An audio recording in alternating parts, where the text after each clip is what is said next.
मच्छरों की फौज इनके सरों पर पहुंचकर इन पर हमला आवर हो चुकी थी। चारों तरफ चीखों का कहराम मचा हुआ था। अचानक मच्छर किसी फौजी पर हमला आवर होते, इसके जिस्म पर इस तरह बैठ जाते जैसे शहद की मक्खियां छत्ती पर बैठी हों। बिस्मिल्लाहिर्रहमानिर्रहीम। मुअज़्ज़ज़ नाज़रीन करम, अस्सलामु अलैकुम वरहमतुल्लाहि वबरकातुहू।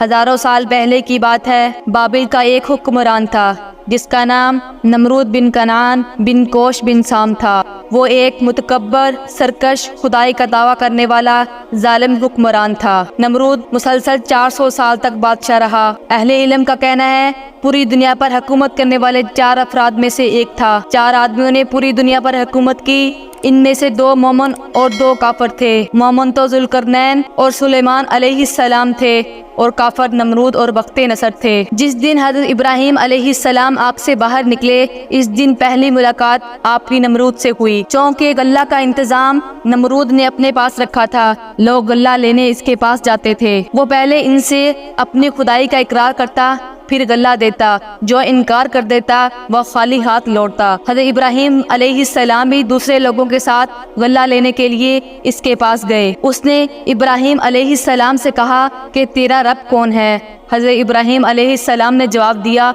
मेरा रब वो है जो जिंदा करता है और मारता है। उसने कहा, मैं भी जिंदा करता हूँ और मारता हूँ। उसने 2 ऐसे आदमियों को बुलवाया जिन्हें कत्ल करने का फैसला हो चुका था। उसने एक को कत्ल कर दिया जबकि दूसरे को आज़ाद कर दिया। यूं ये धोखा देने की कोशिश की। उसने एक को मौत दे दी, दूसरे को जिंदगी अनायत कर दी। इसका ये फेल हज़रत इब्राहीम अलैहिस्सलाम की दलील का जवाब नहीं था। इसके पास अपने दावे की कोई दलील नहीं थी। अब सब लोग खामोश होकर इब्राहीम अलैहिस्सलाम की तरफ देखने लगे। तो इब्राहीम अलैहिस्सलाम ने नमरूद को मुखातब करके कहा, ए बादशाह, मैं तो इसको रब मानता हूँ जो रोजाना सूरज को मशरक से तलू करता है और मगरब में गुरूब करता है। हाँ, अगर तू भी इसी तरह खुदाई का दावा करता है तो फिर कल सुबह तलू होने वाले सूरज को मशरक के बजाय मगरब से निकाल और मशरक में गुरूब कर। ये सुनकर नमरूद लाजवाब होकर रह गया। उसके हाथों के तोते उड़ गए। उसकी पेशानी से पसीने के कतरे बहने लगे। वो मुसलसल खामोश और परेशान और शर्मिंदा था, जबकि तमाम दरबारी इसकी तरफ देख रहे थे। अब वो क्या जवाब देता? चनाचा उसने हज़रत इब्राहीम अलैहिस्सलाम को गल्ला देने से इनकार कर दिया। आप बगैर गल्ला लिए ही वापस लौट आए। आप अलैहिस्सलाम ने अहले खाना को मुतमईन करने के लिए रास्ते में अपने दोनों बोरे मट्टी से भर लिए। घर पहुंचकर बोरे रखे और सो गए। आपकी जोजा हज़रत सारा अलैहिस्सलाम ने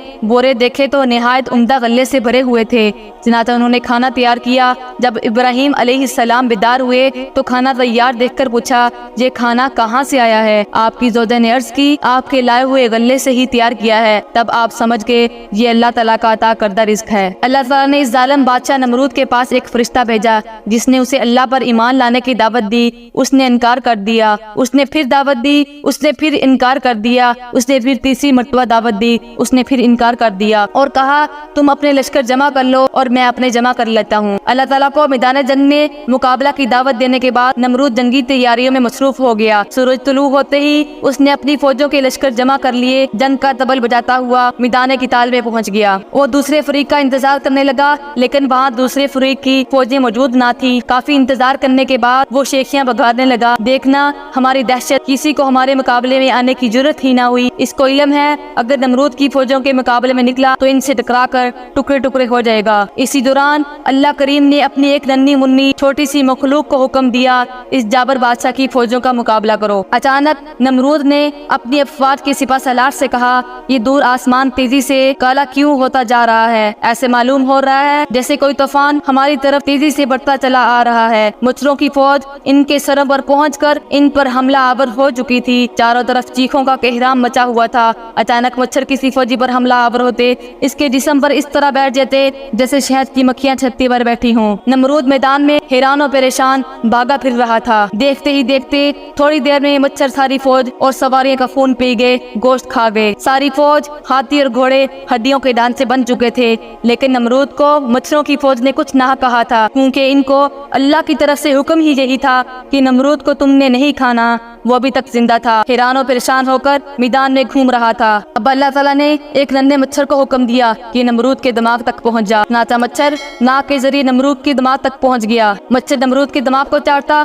تو نمرود درد سے بلبلا اٹھتا۔ اس تکلیف کی وجہ سے وہ اپنا سر دیوار پر مارتا۔ نمرود نے یہ فرمان جاری کر دیا، جو بھی میرے محل میں داخل ہوگا وہ میرے سر پر جوتے مارے گا۔ جوتے مارنے سے مچھر ایک طرف ہو کر بیٹھ جاتا، جس سے نمرود کی تکلیف میں حیرت انگیز طور پر کمی ہوتی۔ وہ نہایت خوش ہوتا۔ جو خادم نہایت زور سے جوتے مارتا وہ نمرود کا ہمدرد سمجھا جاتا۔ اس کے سبب وہ 400 سال تک عذاب میں مبتلا رہا۔ اسی باعث اس کے سارے میں ہتھوڑے بھی مارے جاتے۔ بالآخر اسی طرح ذلیل اور رسوا ہو کر ہلاک ہوگی۔ خدائی کا دعویٰ کرنے والے کو اللہ تعالیٰ نے کیسے ایک حقیر مچھر سے عبرتناک موت دی۔